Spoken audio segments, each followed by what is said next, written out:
The Edo State House of Assembly has impeached and removed Philip Shaibu, the state's deputy governor, from office after deliberating on the report of the 7-man panel constituted to investigate the allegations of misconduct against him.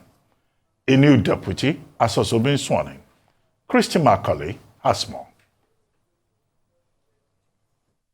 Lawmakers stepping into the Edo State House of Assembly complex. Upon getting into the chamber, the major agenda here is the impeachment of Deputy Governor of the state, Philip Shaibu. When the issue was tabled, 18 out of the 19 lawmakers present at plenary voted in support of the impeachment motion, while the only dissenting voice raised constitutional observations that were rejected. The secrecy oath law of Edo State was cited. Because it is a law written down, it makes it a crime. It is not a civil issue, it's a crime. Only a court of law can convict for crime. And Section 6 of the Constitution vests judicial power on the courts. And by my own understanding, the panel is not a court. So if a court of law has not convicted a man of a criminal offense, you cannot, I believe strongly, that we do not have that power to now impeach on what does not amount to a crime. The House, after having considered the recommendations of the 7-man panel earlier set up, and upon conclusion of voting, pronounced the impeachment of Philip Shaibu as the Deputy Governor of Edo State. More than two-thirds majority of this is assembly by head council. By head council, not just voting, and endorsements of the impeachment document the second time. I hereby on my residence pronounce that the Deputy Governor of Edo State, Right Honorable Philip Shaibu, is hereby impeached. The one that borders on disclosure of official secrets.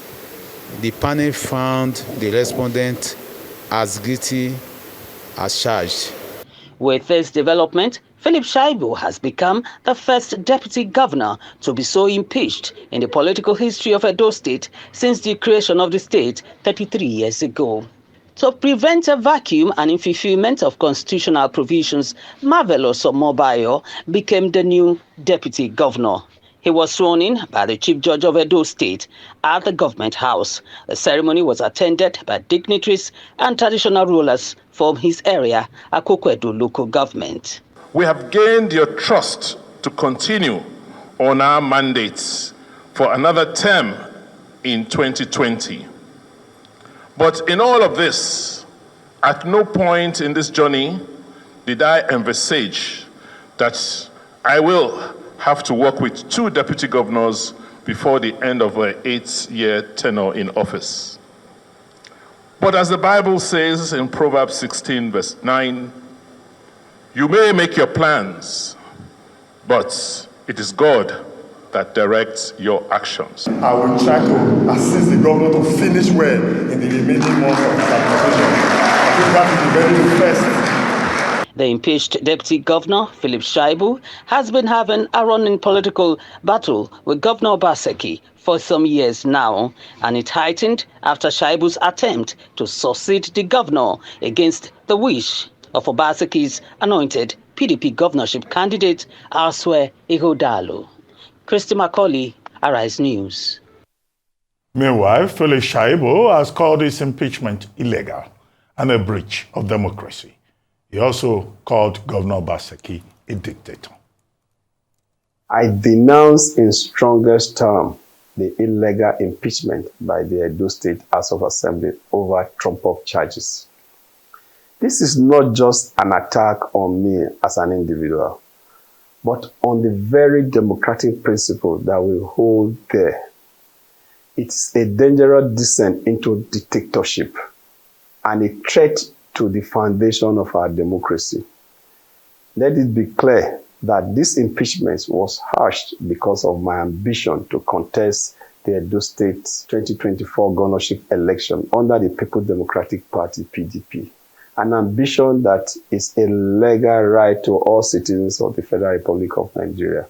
It's a sad reality that in our political landscape, ambition is met with resistance, and those in power seek to silence opposition through illegitimate means.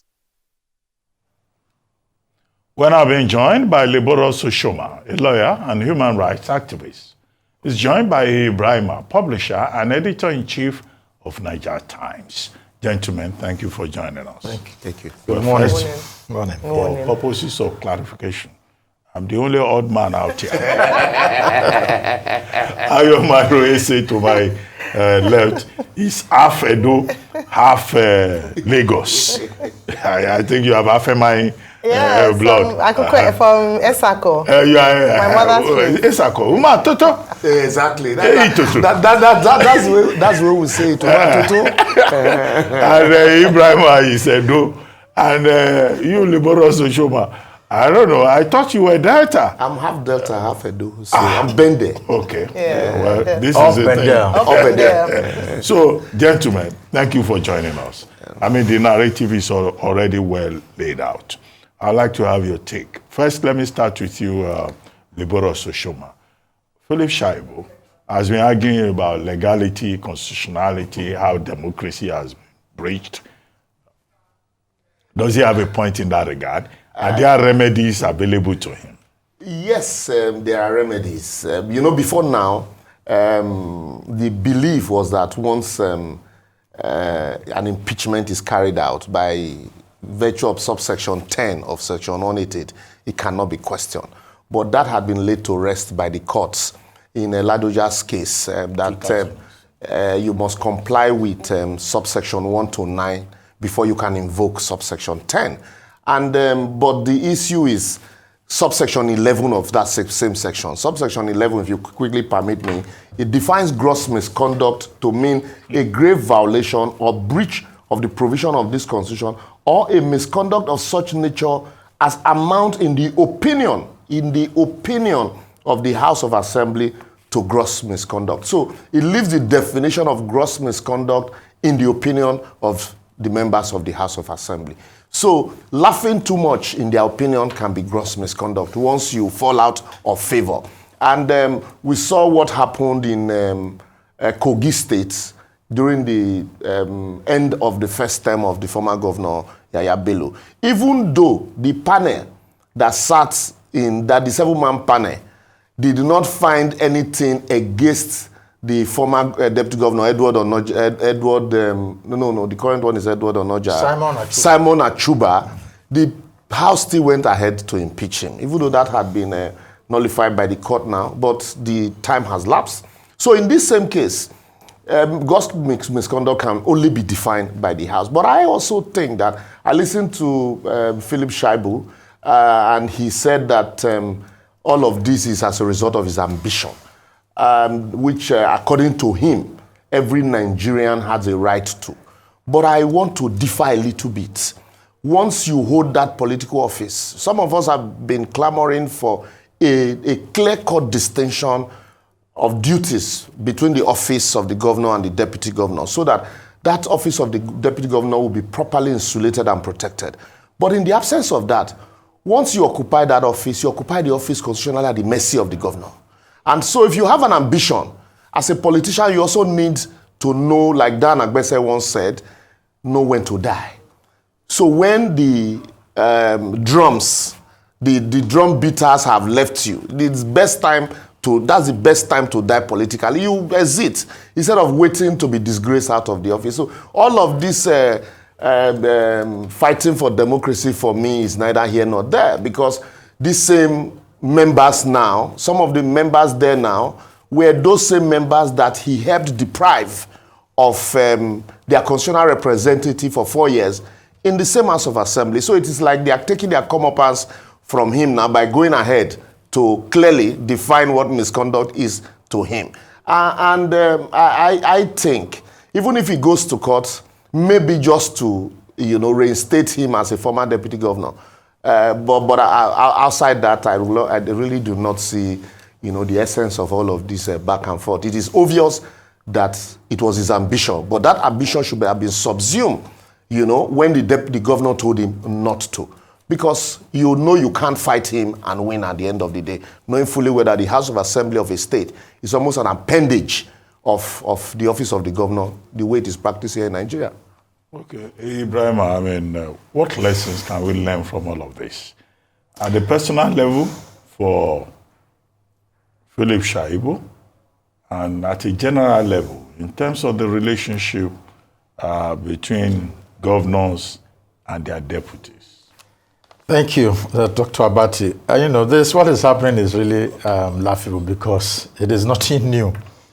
The relationship between governors and their deputies, we know, as Liboro said, you serve at the pleasure of the governor. Let's not deceive ourselves. Even the law says governors or their deputies can be removed. He just cited section 188. But having said that, I think the scenario playing out in Edo State, we all know, is about September 21, the elections, to produce the next governor. I also agree with what Liboro said. Shaibu did not play his cards very well.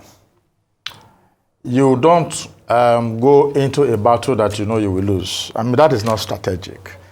Between 2010 and now, I can cite over 10 cases of deputy governors who were booted out of office, although some of them came back through the court. They were reinstated. In 2010, you had Peremebuwe, a baby in Bayelsa. He was removed. It's always gross misconduct. Even if you don't smile at the governor's wife, they will say it's gross misconduct. No, you are not supposed to smile. You smile too much at the governor. So they say it's gross misconduct. But having said that, in 2014, I think it was the case of Sunday Onyebuchi in Enugu State. The Enugu State High Court brought him back. 2015, Ondo State, in fact, Ondo State becoming the headquarters of how deputy governors are removed from office. Even the current governor, he missed it narrowly. He would have been gone. But for the fact that circumstances changed, the death of the former governor, the late governor. So lucky Ayede Tiwana is the governor. He had his own problem. He went to court. The president, Tinubu, invited them to Abuja. So the deputy governors, they are endangered species. Let them understand. If you are going to be number 2, you're like a spare tire. So when you become, maybe that's why he wanted to be in charge too. And he said he wanted to be governor. But of course, that's what we call loyalty. Some people will say, what is the meaning of loyalty? Obaseki's friends started teasing him and taunting him. But we told you, you gave this man too much room, too much latitude. He was in charge of health. He was in charge of revenue. He was in charge of local government. He was in charge of sports in Edo State. So what were you expecting? So he had become, why not even just also go for the top prize? So that's what the way I think he read, the political situation in Edo State, but he misfired. Now, when you juxtapose that with the fact that the governor said, oh, I have an interest. Mr. Fixer, God bless his soul, the late Tony Aneni, he said if you are not loyal to your boss or your principal, okay, lawyer. Okay, lawyer. The meaning of that is you have to be loyal to your principal, otherwise you will suffer. You could suffering. There are consequences for not being loyal. Okay, lawyer, you pay for it. So, and I'm sure there are lessons to be learned by other deputy governors. They should not be too ambitious. If you want to be governor, go and contest, from the get-go. All right. Okay, interesting way to start this morning. But I want to go to Mr. Oshoma's point with regards to the insulation of the office of the deputy governor, because when we have cases like this, that conversation comes to the front burner again. But let me come from a different angle. There cannot be two captains in a ship. Do you not think that if we had that kind of power invested in the deputy, it would be a situation for chaos? Because already with that amount of power, we already see tussles and a struggle for power between the two. Do you think that having one principal with an assistant, because that's how they contested. They contested on, with one ticket.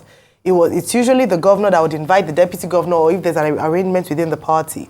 Do you not think that it would be an opportunity for chaos if we had that in place? No, I do not think so. The law is clear.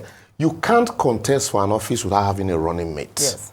But the moment, Section 187. yes, the moment you win that election, the running mate now becomes a spare tire. He functions at your mercy.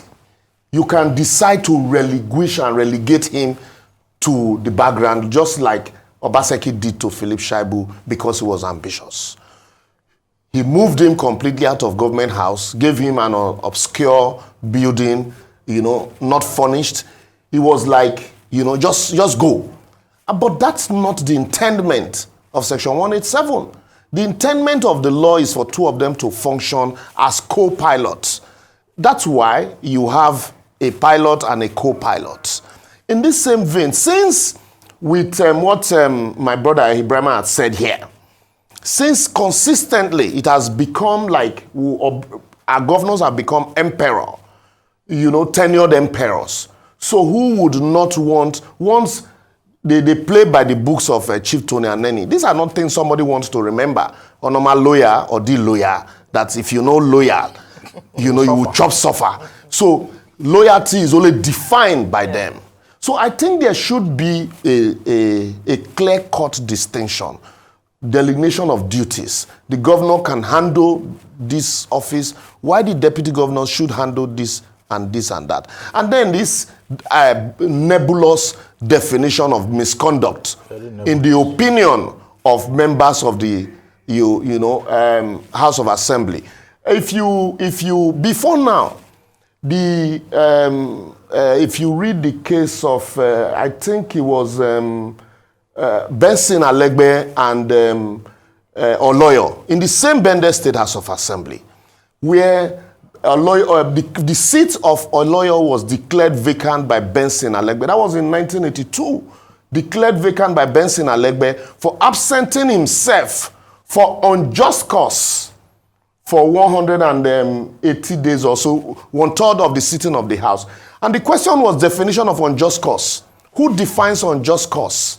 Unjust cause was nowhere defined. And so it was left in the opinion of the Speaker to define unjust cause. I think issues like this, there's need for us to begin to put clear-cut definitions to issues like what amount to gross misconduct. Yeah. Because if you leave it in opinion of the members who have been pocketed or who have an axe to grind with a sitting deputy governor, and the moment the governor says, look, I no longer want this man, he's smiling too much can be termed gross misconduct. Yeah. And then the 7 members, I want to come to the issue of the 7 members. Yes. I've had opportunity to interact with people who have sat as members of such committees. In most cases, the panel, the report is already written for them just to adopt. So that 7 members sitting on investigation becomes, just a rubber stamp, or, fulfilling the procedures. And so that's why there's need for clear-cut definitions. Once you have those clear-cut definitions, and then misconduct cannot just be in the opinion of anybody. And then when you are now appointed, because if you look at the provisions of the Constitution, it is presumed that these 7 members, whether there's representation or not, should investigate. Yeah. There was not, in most cases, what happens, there are no investigations. They say there was no representation. How do you go for present a representation when you already know the answer to the questions that you are being asked? So it's like you're asking the cockroach to come make a representation in the midst of 7 hens who have concluded that the cockroach is going to die. Right. So that's why we need to, in amending the Constitution, there's need for us to consistently look at these issues as they come up and then use the clear-cut scenarios like this to tailor our Constitution so that you protect some of these offices. Otherwise, people will be scared to become deputy governor.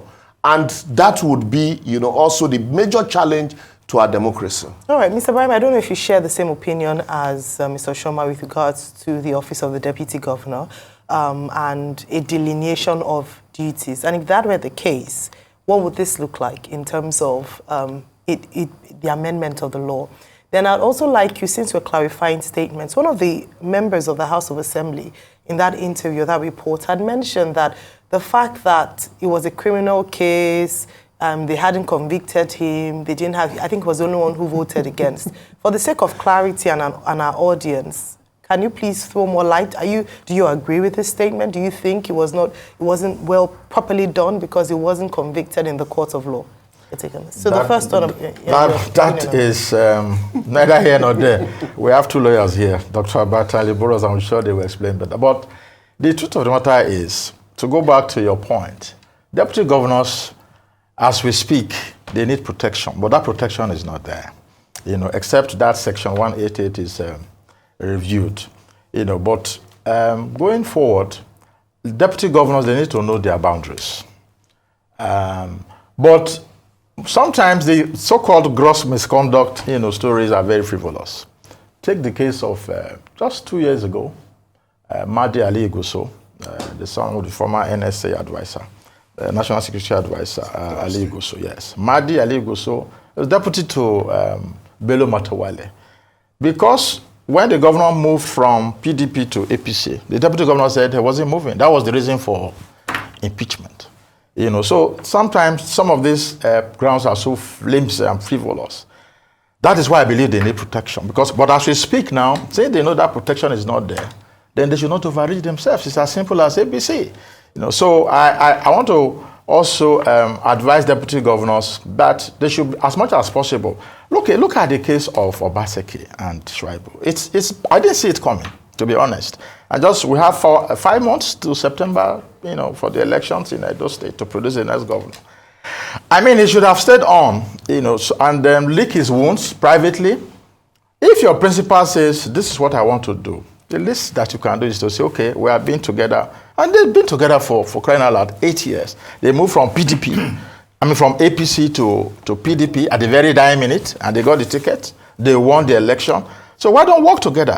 And also, in fact, I can confirm that the governor actually gave him that elbow room to operate like a governor. And I think that is his own doing. And actually, that is why the governor is so bitter. And I really wanted him out of office, more like a payback. To say, oh, I did this for you. The quarrel and the fight between the governor today and Nyesom Wike, the minister, is also because of, the issue of the deputy governor. And the deputy governor, even with his godfather, so to speak, godfather in inverted comma, Adams Ali Oshoma, he called him out on so many occasions, even alleging that he brought Adams into politics. I mean, why say that? He's called Obaseki a betrayal. So now you've lost out with Adams Ali Oshomole, you've lost out with the governor. So where is he going to stand now politically? Well, he will go to court, and I'm sure it is also possible it's going to be 50-50. He could win, just like some other deputy governors who were reinstated, who got their victories at the using the laws available, going to the court. So he is in court already. So let's see what will happen between now and September. Well, even if he wins in court, his case will be like that proverbial apocryphal person in Yoruba folktale that they say about that. Look, they say they don't want you on the dance floor. You are insisting you will dance by force. So who is going to dance with you? So part of the mistake is that he isolated himself, and well, that's another story entirely. But gentlemen, the power game between Obaseki and Shaibu has reached a turning point. But let's look to the future. The man, the 38-year-old man who has now been made deputy governor, Omobayo Marvelous Godwins. Well, God will always win. Yesterday, when he was, after taking the oath of office and he was giving his acceptance speech, you know that this man went there and said, I thank the Lord because it's the Lord's day. And if I'm to draw the face of God today, and you give me a drawing sheet, I will draw the face of God with Obaseki. I thought that was a marvelous thing to say by Mr. Marvelous. Starting from day one by saying that Obaseki is God. You see him. When the traditional ruler from his area, I think, also took the microphone. The man said, Governor Obaseki, you are a magician. Now, okay, yes, we may say, deputy governor, this and that. How about the character of the people who get to political office? You go there, you tell a man that, in fact, he is God on earth. Then later, when you want to assert yourself, so the man is no longer God. He's no longer a magician. So can we speak to the attitude of politicians and those who are seeking positions and what the future holds, even in the next 5 months, for the people of Edo State. Now that Obaseki says we believe in youth energy and all of that, well, I'm sure Shaibu himself believes he's a very viable young man. He was playing ball with better insurance after all. So, Dr. Abati, you see, I was laughing. The way you painted the picture, apt and very perfect. Yesterday, I was at a fora and I said to somebody, he said, oh, maybe being a young and grassroots mobilizer, the current deputy governor was brought in to help the governor finish strong. And I said, no. I saw a tweet, was it a tweet or a photograph of Edward Onoja, the former deputy governor of Kogi State. And he was seated and having breakfast with his principal, and he wrote, privilege hanging out with my boss. And this is a deputy governor. And so I said, that's the kind of mentality that Obaseki wants in a deputy governor now. A man who will be privileged, even seated with the governor. And that's the kind of mentality most of them want in whether commissioners, in essays, in deputy governors. Remember, Obasanjo once said, appointing as advisors doesn't mean I will take your advice. And I can also say this authoritatively because I've spoken with some former commissioners also. The mentality of governors in Nigeria, that even at ESCO meetings, some of them dare not talk. And then the governor comes, reel out orders and take decisions and then hit the gavel, hit the table, and that's all. And in some cases, when you try to dare disagree with the governor, your colleagues will be asking you, you mean you want to quit this job? That means you're tired of this job. You dare disagree? And in some cases, the governors will even tell you, who are you to disagree with me? If you were that knowledgeable, you probably would have been the governor. So the mentality of the deputy governor that we have today, Philip was, because of the relationship or because of the fact that Philip had been in office, a member of the House of Assembly, was in the House of Rep, and the way Obaseki and Philip came into office, he probably felt, look, we are equals. And so he went beyond board. But now Obaseki does not want, and maybe from experience, he doesn't want somebody who will see himself as co-equals. He wants somebody who will see him more as a god, who will, like in an enemy's parlance, be very loyal, and if he says jump, he will ask him how high. After all, they just have barely how many months left to exit office. But I must say this, I had also warned that this, because we're talking about going forward, this impeachment, no matter the offense of Philip Shaibu, who also, you give it to him, he had quarrels with his former principal, or his former godfather, quote and unquote, because of these tickets. He has fought many enemies, created enemies for himself because of this ticket. Today, people are laughing at him. The same people who probably would have been supporting him are laughing at him to say, well, you know that this, your man, is a betrayer, and so he will use and dump. So he has used you and is done with you now. But impeaching him also is a way of, for me, demarketing the PDP candidate. Because the PDP in Edo State is already a house divided against itself. No matter the misunderstanding, no matter the misgiving, the governor should have allowed the PDP candidate to go have a one-on-one consistently with Philip Shaibu to see how those issues can be resolved, and then manage him outside the government house that you have kept him. And for the sake of election. But now impeaching him, even if it's 30 members or supporters that he has, whether in Edo North or across the state, those people also are definitely not going to. It will be difficult for you to placate him and them to come support the PDP candidate. You have the legacy party members of PDP who also are not happy. You have the Aslem Ojizwa who felt that the ticket had been taken away from the party. And now Philip Shaibu. So indirectly, it's like the governor consistently is digging the grave of his own candidate, surrounding himself with people who, the current deputy governor, apart from being a deputy governor now, how well is he known in the political circle in Edo North, where you have Oshoma, you have Dan Obi, you have the same, you have Ogiadome, you have the same Philip Shaibu.